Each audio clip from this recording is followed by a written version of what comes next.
How's it going, team? This is the Brown Man, and today I want to let you guys know really quickly that, as it says up there, there will be a dev stream watch party on Wednesday. So Wednesday most likely is going to be the dev update. We'll be going over it, we'll be watching it together, and then going over it rather. If we get the values of all the survivor perks, then we'll be doing a day one survivor build on that update. If we don't get the values of those perks, then we're going to be doing a day one build on day one, which will be Thursday the 8th. But hopefully we get all the information on the 7th. On the 7th, there will be a watch party. So join, talk, let me know what you guys think. Another thing is I'm working on the quality of these videos for you guys. So today, some of the videos are a little iffy, but I like showing you guys sometimes iffy videos. Not because I don't like the quality, but because I think you guys deserve transparency, and I'm working on the quality of these videos really quickly. So I want to thank you guys for the support. We got like 82 subs in like fucking 28 days. That's really, really crazy. So I must be doing something right, but I want to do things better. And one of the issues that I've had is that it was desynced.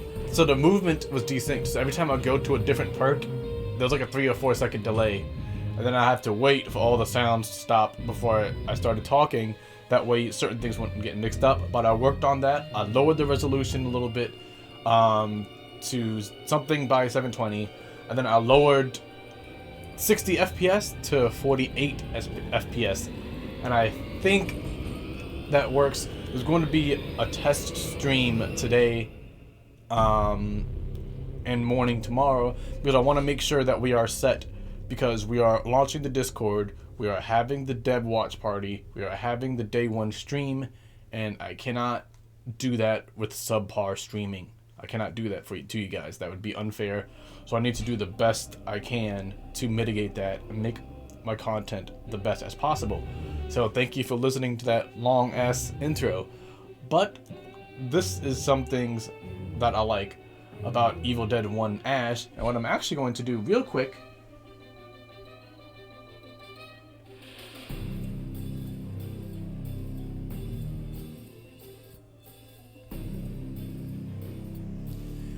I'm gonna move Chibi Mia down there.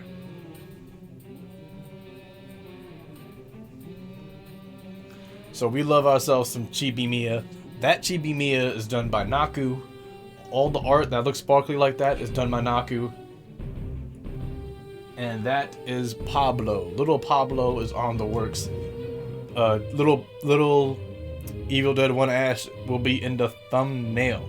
So let's get right into this, guys. What makes Evil Dead 1 Ash what he is?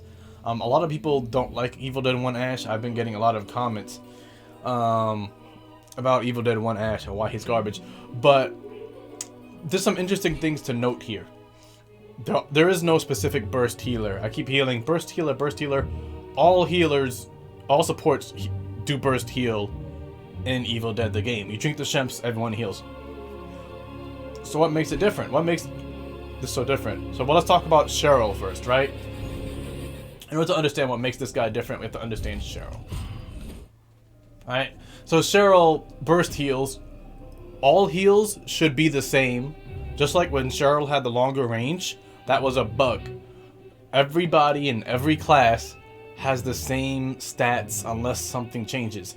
So every single leader has the same leader aura unless there's a perk or glitch involved. Same thing for supports. All supports should have the same range unless a perk or glitch was involved.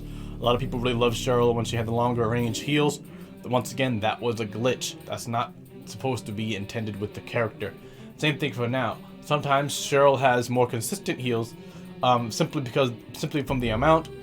Part of it, people say Evil Dead 1 Ash's Shemp's heals are abysmal. If you want to include bugs, then you can do that. I'm looking beyond the bug. I'm looking at how the character is supposed to perform, right? And every single support character is supposed to have the same Shemp's heal and the same heal radius. That's what it is to be a support. There are no character-specific buffs unless it belongs to a perk. Anything else is unintentional. Cheryl heals exactly the same with Shemps. The only difference is that there is a perk involved at level 25 that makes her heal 100 more. 100 more health is 1/8 of a hunter's health. 1/8 of a hunter's health. Hunters have 900, 950. They have not the best health, so you have to drink multiple Shemps for that 100 to add up to an extra hit. A lot of people don't do damage numbers, but when you do the damage numbers, 100 health isn't much, right?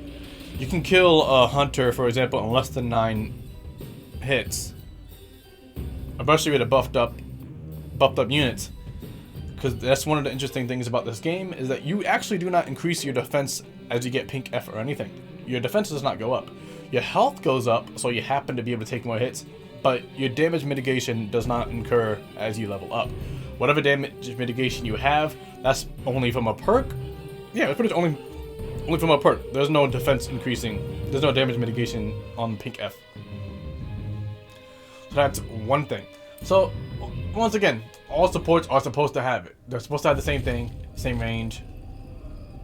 Hunter's supposed to have the same tree, unless, once again, there is something involved. So that's that with Cheryl. She only heals 100 more. She has healing touch, which every 120 seconds she heals 360 heal. That's 60 heal per second. For 6 seconds, that's 360.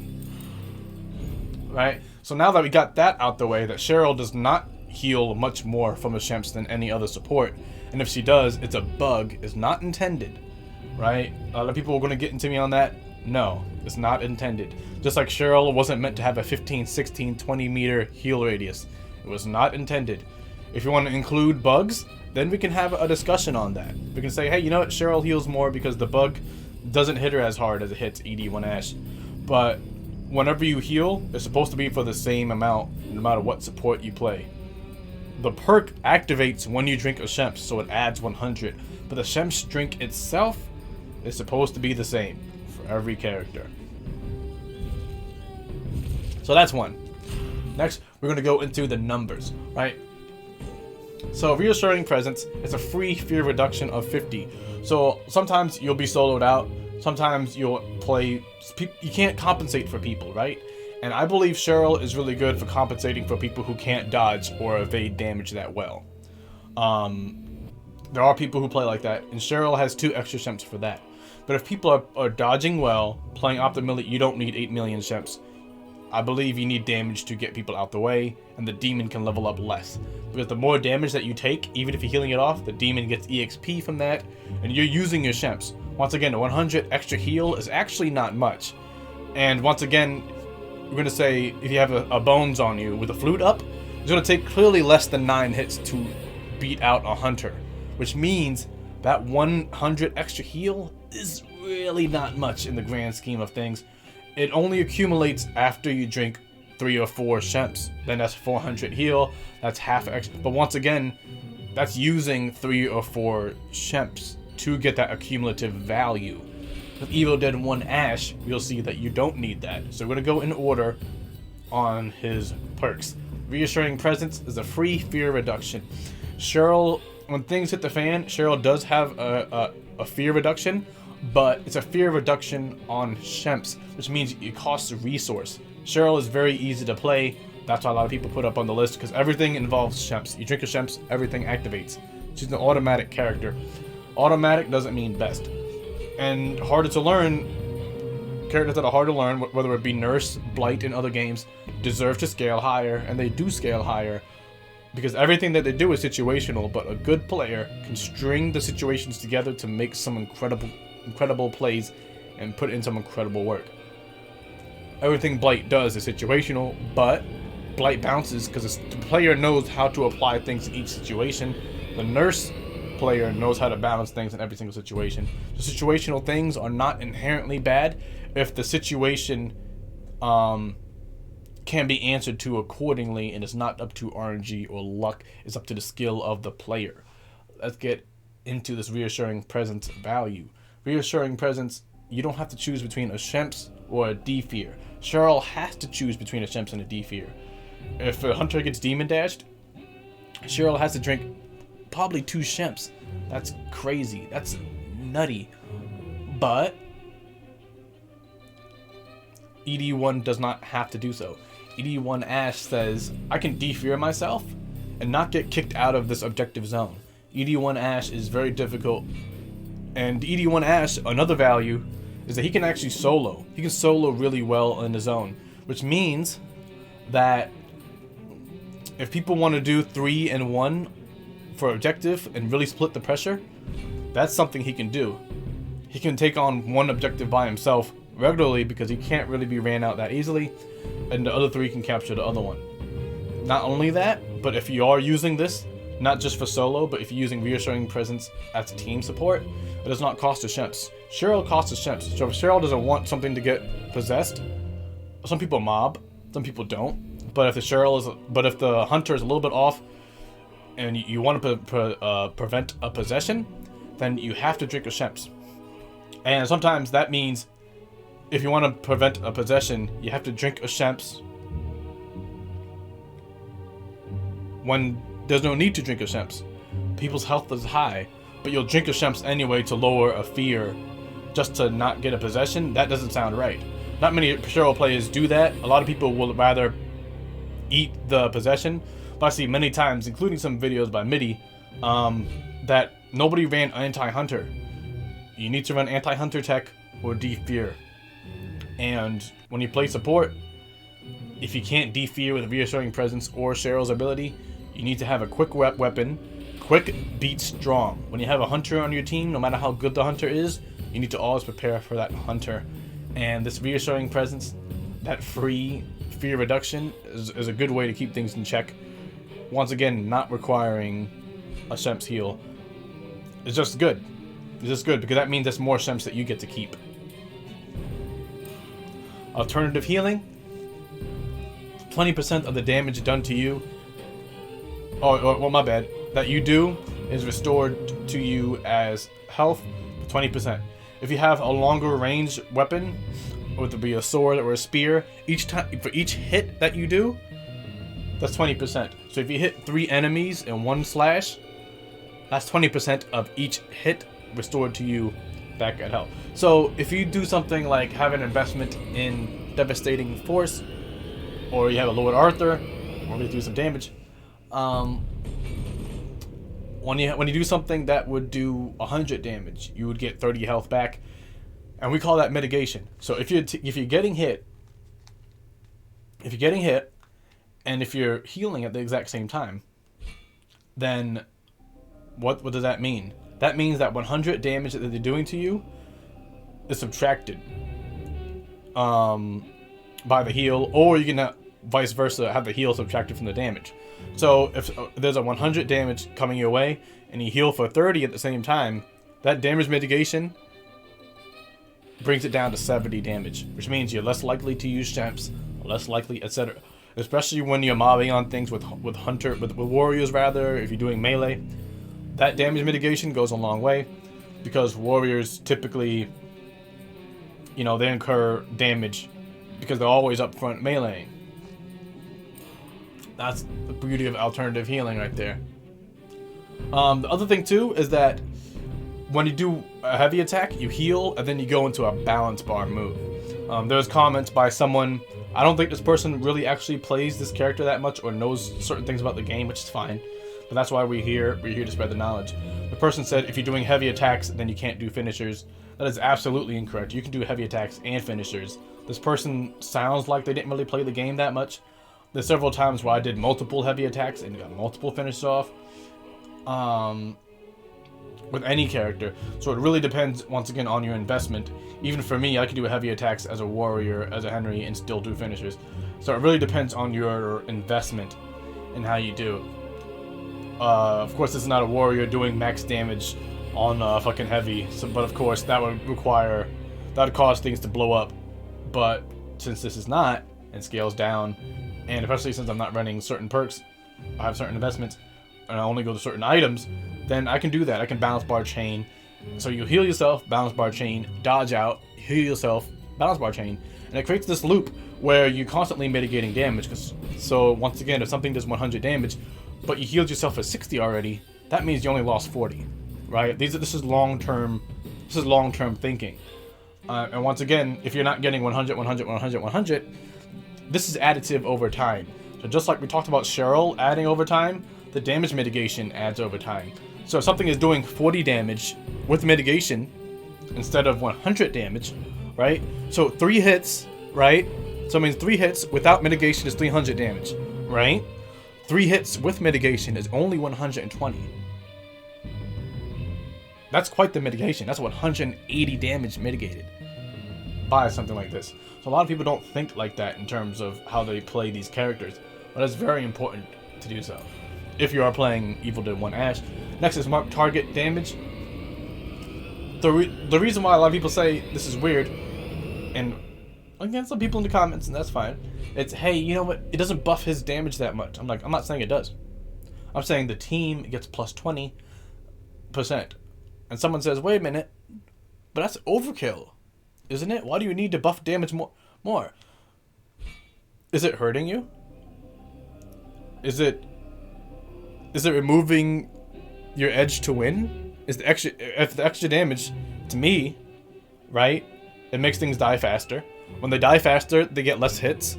Less hits means more EXP, means less EXP for the demon, right? That's what it means.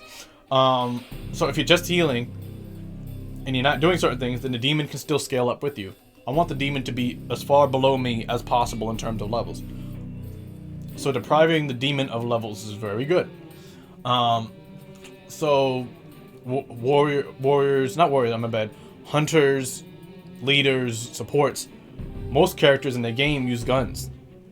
Some warriors will use guns on Henrietta at the book, especially if you're good with headshots. There are some cheeky certain things you can do to add to the balance bar without getting hit by the fart gas. But for the most part, warriors don't really use guns. Some will smartly carry a gun as anti-hunter tech. Others would rather take the gamble, which is fine. But once again, most characters do that. So once again, things dying 20% faster means the book is more protected. It means just a lot of good things. Just a lot of good things. And of course, that ties into mark target healing.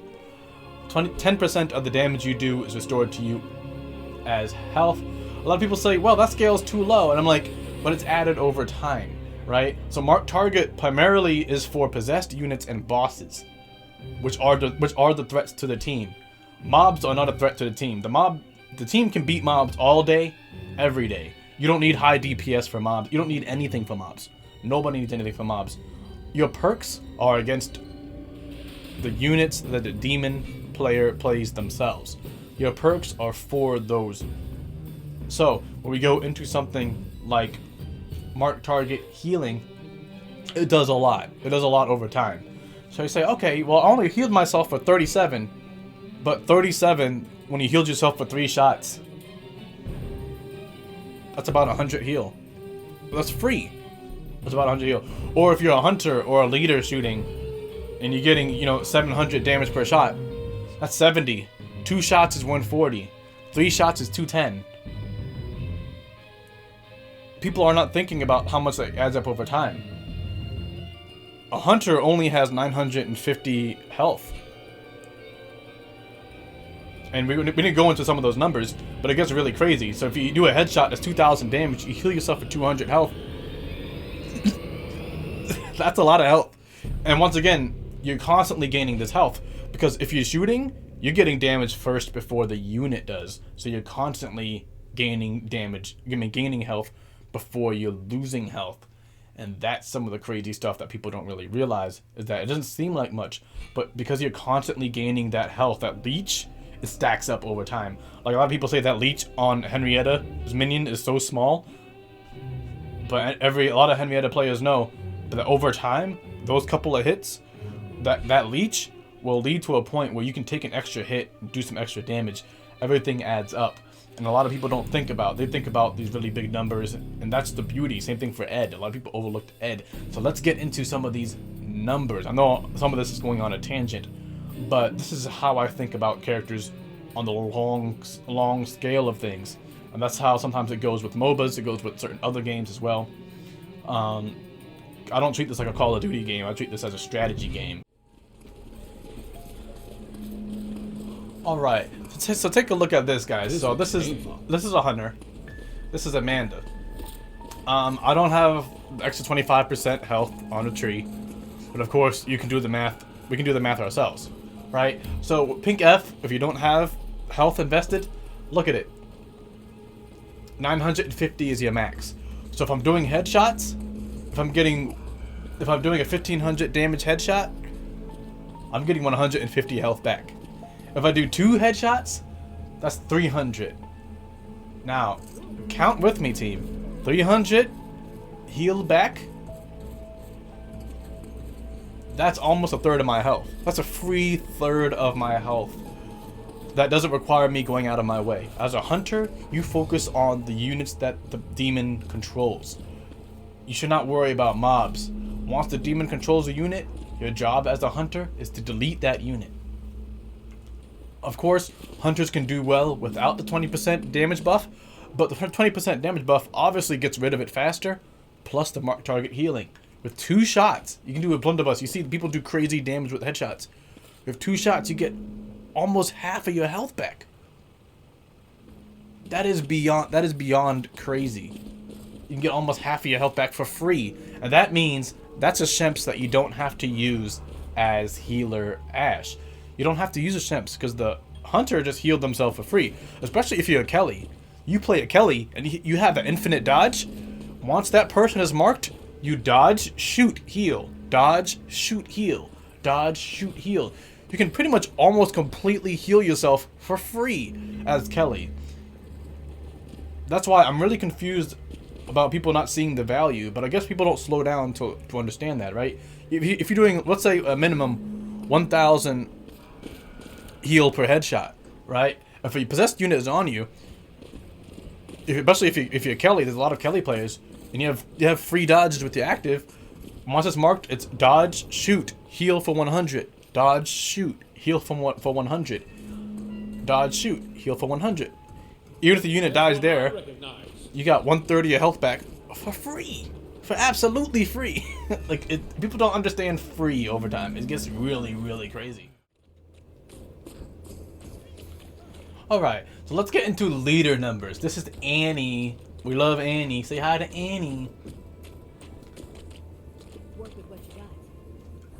Look at this real quick, right? So we have health. So the max health starts at 1200, right? It starts at 1200 and it goes up to 1300, right? It goes up to 1300. If I'm doing 600 per headshot, if I'm doing 5 to 600 per headshot, right? What does that make it? 5 to 600 per headshot, and this is with health investment. So I invested in health on leader. Some leaders don't get the extra 25% health or the extra percent health. 20%, 20 or 25%. I gotta look on the tree again. But a lot of people don't look at that, right? They don't have that. But if you invest in it, then you have 1300, right? If you're doing 500 to 700 per headshot, then how much are you healing yourself for, right? That means you're healing yourself for 50 or 70. And then we scale up from there. So if a unit is on you, of course, right, and it's marked, if you're dodging and shooting, which you should shoot after every dodge, right? That way you maximize your damage. You'd shoot, dodge, shoot, dodge. Even if you're not dodging, even if the unit isn't on you, you're still healing because you're shooting at the unit. So you're over here gaining 2 hits is 100. Right? So it scales up quite significantly over the term of the match, because that is a Shemps that you don't have to use. If all these people using guns are getting that, even if you go into a support character, you're gaining 37, 37, 40, 40, 40, and it scales with the gun. So that's something that I believe is really slept on with mark target healing, is that you heal yourself. A character's ability to heal himself. It also means that they can heal themselves without using a Shemps if they're outside the range. 8 meters is not long of a range, but if someone's being zoned out, then you do it that way.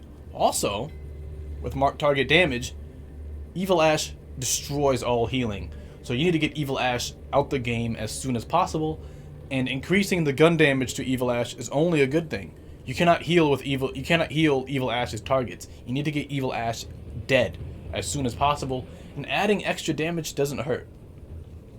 Even if someone says that's overkill, you have the flute up. The flute mitigates damage by 30%, and I believe it's by 30%, right?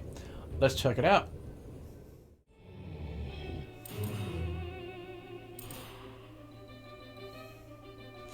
Actually, correction. Damage reduction is 30%, but Flute to Kill gives you the extra effect of 20%. I believe that's 20% of 30. It could be 50. I don't believe it's 50.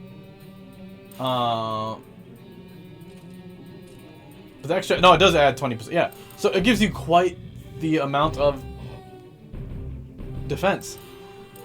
And of course, Ash allows people to cut through that because Flute to Kill is a 30% damage reduction. This adds a 20% extra effect. This is extra effect. This is not like the other stuff where it's of the effect. This is extra effect. So they get a 50% damage reduction. That is nutty. And once again, Ash shaves off 20% of that. And every little bit helps when you're trying to peel someone off of a player. Everything helps. A lot of people don't see the value too, but once again, this is all passive stuff that you just don't notice. Even when you see people with higher numbers, those numbers wouldn't be that much higher without a buff, we'll say, from Annie, we'll say, because these are passive stuff. They're not on the scoreboard, and maybe if they put it on the scoreboard, people will see what he did. They'll see if they added like damage mitigated or like percent boosted or damage boosted. It'll jump into certain crazy, really dope numbers. But I'll look beyond the scoreboard and I'll look at the practical use of Evil Dead 1 Ash, and he offers way too much to be ignored. He is not an easy character to play, I must admit. You must do everything according to the situation. If someone's on a warrior, it might be worth it to melee. If the people backed off, it might be worth it to shoot. There's a lot of intensity that comes with playing Evil Dead 1 Ash. I hope you guys enjoyed this video. As you guys see up top, Dev Watch Party tomorrow for the Dev update. We're gonna go through it and we're gonna have some fun. Be safe, stay hydrated, have a good one.